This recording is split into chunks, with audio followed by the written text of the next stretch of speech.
안철수 역대급 굴욕을 당할 것 같은데요. 해당 내용 알아보기 전 구독과 좋아요 부탁드립니다. 최근 공개된 여론조사 결과들이 매우 충격적입니다. 우선 알렙은 안철수가 창업한 기업으로 현재 삼평동에 위치합니다.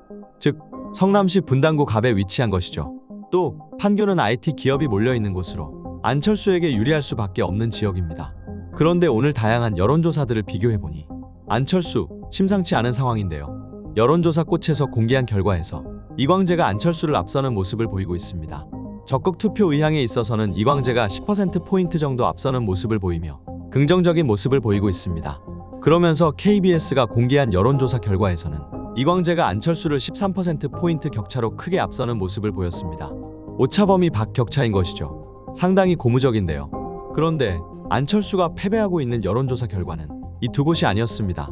YTN이 공개한 여론조사 결과에서도 이광재가 안철수를 소폭 앞서는 모습을 보였고 갤럽이 공개한 여론조사 결과에서도 이광재가 앞서는 모습을 보였죠. 전반적인 여론조사 추세를 보면 이광재가 상당히 유리해 보이는 판세인데요. 대선 후보로 나왔던 안철수, 심지어 자신에게 유리할 수밖에 없는 지역구임에도 패색이 짙어진다는 것은 정말 망신 혹은 굴욕 그 자체입니다. 하지만 개인적으로 우려되는 점은 바로 투표율입니다. 여론조사는 당연히 여론조사일 뿐입니다. 투표로 이어지지 않으면 그 어떠한 의미도 없다는 것이죠.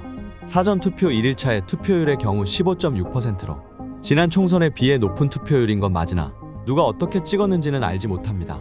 투표 후 커뮤니티를 보면 노인분들이 많이 모였다라며 보수 결집을 우려해 목소리를 내는 분들이 많은데요. 맞습니다. 민심이 윤석열 심판을 원하기에 진보 그리고 중도층에서 높은 투표율을 가져가는 것일 수도 있죠. 하지만 반대의 경우도 있습니다.